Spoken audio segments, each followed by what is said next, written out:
আজ যে ব্রাইড সাজাতে গেছিলাম নাকি সোনার দোকানের গয়নার অ্যাডের জন্য আমাকে ডেকেছিল বুঝতে পারছিলাম না। হ্যাঁ, তোমরা ঠিকই শুনেছ। আজকের এই ভিডিওটা বেশ কিছুদিন আগের ভিডিও, আমি আপলোডই করতে পারছিলাম না কারণ আমার এতটা শরীর খারাপ ছিল। তো ফাইনালি এখন একটু শরীরটা ঠিক লাগার জন্য আমি ভিডিওটা এডিট করে আজকে আপলোড করলাম। তো ভিডিওটা পুরো দেখতে থাকো, গল্পটা কিন্তু ভীষণ সুন্দর। আর আজকের ব্রাইডের জুয়েলারি কালেকশান দেখলে তোমরা জাস্ট মাথা খারাপ হয়ে যাবে। আমার কাছে তো প্রত্যেকটা জুয়েলারি কালেকশান ব্যাপক লেগেছে। তো চলো, ফার্স্টে দেখতে পেলে ওর বাড়িতে কিন্তু ওর নাম লেখা, আজকের ব্রাইডের নাম পিয়াসা। তো ওর বাড়িতে ঢুকে পড়েছি। এখানে কিন্তু ওর বিয়ে হচ্ছিল না, এখানে জাস্ট হলদির জন্য ওর এখানে সাজানো হয়েছিল, হলদিটা এখানেই হয়েছে বলে। বিয়েটা অন্য জায়গায় হচ্ছিল, সেটা ভীষণ গ্র্যান্ডভাবে হয়েছিল। ও আমাকে পরে শেয়ার করেছিল ভিডিও, তো সেখান থেকে দেখতে পেয়েছিলাম। বাট যেহেতু আমি সাজাতে বাড়িতে গেছিলাম সেজন্য তোমাদের সাথে শেয়ার করতে পারলাম না ওর বিয়ের ভিডিওগুলো। কিন্তু এখন ওকে সাজাবো, তো সাজাতে সাজাতে ওর জুয়েলারি কালেকশান, ওর শাড়ি, সমস্ত কিছু তোমাদের সাথে শেয়ার করবো। আর মেকআপটা কেমন হয়েছে অবশ্যই কিন্তু তোমরা জানিও। তো ফার্স্টেই দেখো এখানে কিন্তু তত্ত্বগুলো সাজানো রয়েছে এক এক করে। তো তত্ত্বগুলো একটু তোমাদের সাথে শেয়ার করে দিলাম। তো এরপরে ব্রাইডের কাছে চলে যাব। তো এখানে ওর হেয়ার ক্রিম্পিং করা হচ্ছিল। তো আজকে আমাদের ব্রাইড পিয়াসা।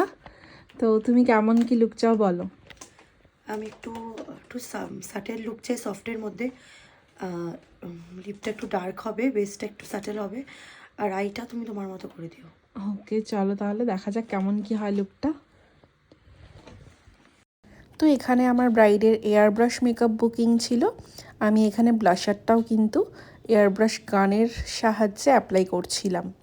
তো ব্রাইড আমাকে বলেছিল যে হেয়ার স্টাইল একদম নর্মাল করতে। আমি তখন ওকে বললাম যে তুমি আমার ওপর ছেড়ে দাও, আমি তোমাকে যেটা বলছি সেটা করো, দেখবে তোমাকে ভীষণ ভালো লাগবে। তো আমার ওপর পুরো বিশ্বাস রেখে আমার ওপর ছেড়ে দিয়েছিল। আর ফাইনাল রেজাল্ট তোমরা দেখতেই পাবে ওকে কেমন লাগছিল। আর এইখানে আমার ব্রাইড সমস্ত গয়নাগুলো এক এক করে সাজিয়ে রেখেছিল। তো সেটাই তোমাদের সাথে একটু একটু করে আমি শেয়ার করছি। প্রত্যেকটা জুয়েলারি কালেকশান কিন্তু অসাধারণ ছিল, তো তোমরা দেখতেই পাচ্ছ। আর এখানে কিন্তু ইয়াররিংসটাও ছিল, আর শাখা বাঁধানোটা ভীষণ সুন্দর, ভীষণ ইউনিক। আজকের আমাদের ব্রাইড কিন্তু একদম রাজকন্যা। তো ওর প্রত্যেকটা জুয়েলারি ভীষণ সুন্দর ছিল। আর এই দেখো, এটা ফার্স্টেও আমাকে দেখালো এই জুয়েলারিটা, তারপরে সেকেন্ড এই জুয়েলারিটা। তোমরা বলো কোনটা বেশি ভালো লাগছে ওকে পরে। আমার কাছে তো সেকেন্ডটা, আর ওরও চয়েস ছিল সেকেন্ডটাই, তো সেকেন্ডটাই তার জন্য পরেছিল। আর ফার্স্টেরটাও রেখে দিয়েছিল পরের দিন পরবে বলে, আমাকে বললো যে পরের দিন এটা পরবে, আজকে এটা পরি। তো চলো।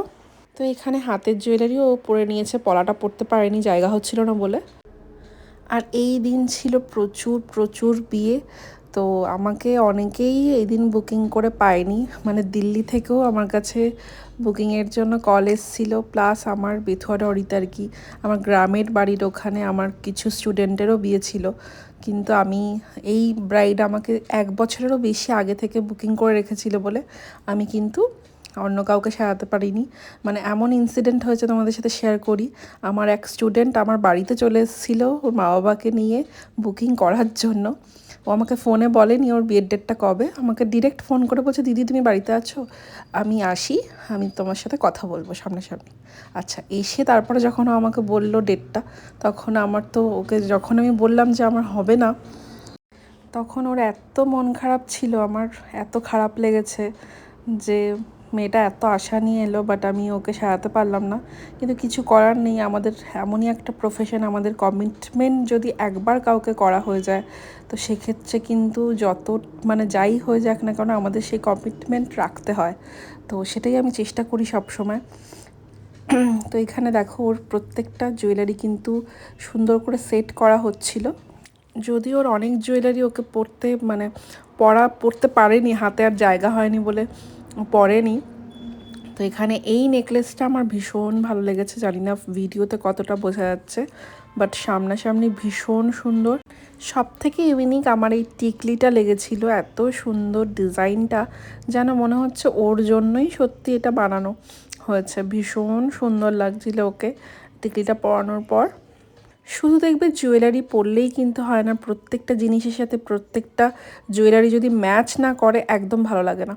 তো এখানে কলকা ও সিম্পল চেয়েছিল, আর আমিও যেহেতু ভীষণ গর্জাস শাড়ি তারপরে জুয়েলারি ভীষণ গর্জাস পরেছিল, সের জন্য কিন্তু আমি কলকাটা সিম্পল রেখেছিলাম, যেটা ওকে ভীষণ ভালো লাগছিল।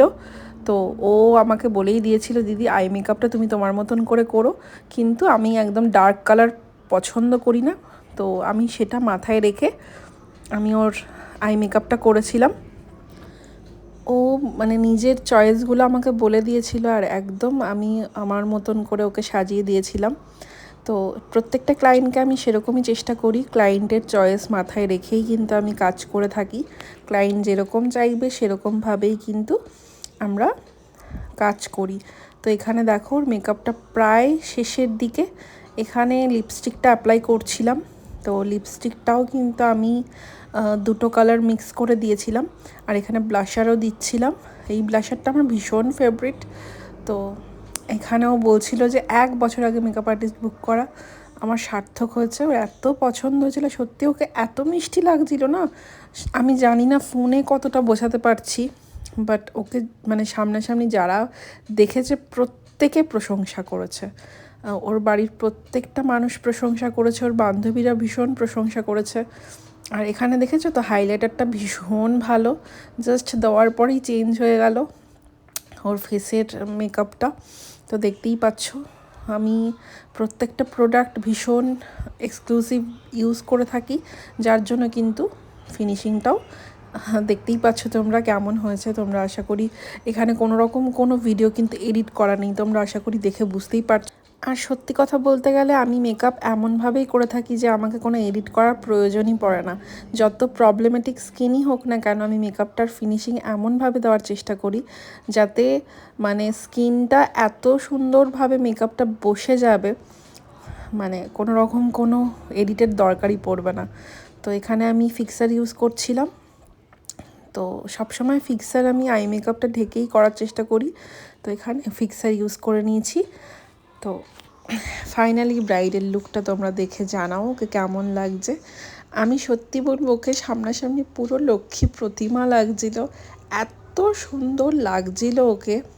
তোমরাই দেখে জানাও কেমন লাগছে। আর ওর জুয়েলারি কালেকশান নিয়ে তো আলাদা করে কিছু বল, তোমাদের কেমন লাগলো অবশ্যই কিন্তু নিচে কমেন্ট করে জানাতে একদম ভুলো না। আর যারা নিজেদের স্পেশাল ডেতে এরকম সুন্দর করে সাজতে চাইছো আমার কাছে, তারা অবশ্যই আমার সাথে যোগাযোগ করো। আমার ফোন নাম্বার 7384570078। তো 1 বছর আগে থেকে বুক করতে হবে এরকম কোনো ব্যাপার নেই, কিছু কিছু ডেট আমাদের কিন্তু 1 মাস আগেও বুকিং হয়ে থাকে। তো তোমরা যদি মানে কোনো ডাউট থেকে থাকে অবশ্যই একবার আমার সাথে যোগাযোগ করো। আর এখানে ওর হেয়ার গাজরাটাও খুব সুন্দর অ্যারেঞ্জ করেছিল, প্রত্যেকটা জিনিস কিন্তু ভীষণ সুন্দরভাবে অ্যারেঞ্জ করেছে, যার জন্য কিন্তু একটা সুন্দর ব্রাইডাল লুক কিন্তু আমি করতে পেরেছি। শুধু কিন্তু মেকআপ আর্টিস্টের ওপরেই একটা লুক ডিপেন্ড করে না, ব্রাইডের যেই আর কি অর্নামেন্টস, ড্রেস, শাড়ি এগুলো কিন্তু ভীষণ ইম্পর্টেন্ট। এবার আসি একটা ইম্পর্টেন্ট কথায়, তোমরা অনেকেই এই হেয়ার গাজরাটা বানানোর মানে সময় আমাকে জিজ্ঞেস করো যে কী গোলাপ দিয়ে বানাবে এটা। তো এটা সবসময় ব্যাঙ্গালোর গোলাপ, ব্যাঙ্গালোর জিপসি দিয়েই করার চেষ্টা করবে, তাহলেই কিন্তু জিনিসটা সুন্দর লাগে। আর মাথার মুকুট যেটা দেখতে পাচ্ছ, এটা কিন্তু এক্স্যাক্টলি ওর মাথার মাপেরই কিন্তু রয়েছে, কোনো এক্সট্রা মাপের নয়, যার জন্য কিন্তু খুব সুন্দর সেট হয়েছিল। তোমরা যখন কিনবে সবসময় খেয়াল করবে যে তোমাদের মাথার থেকে মানে ওভার সাইজ যেন না হয়। তো এখানে দেখো ওকে এই গোল্ডের মুকুটটা পরালাম, এটা ওর বিয়ের জন্য ওর বাবা ওকে বানিয়ে দিয়েছে।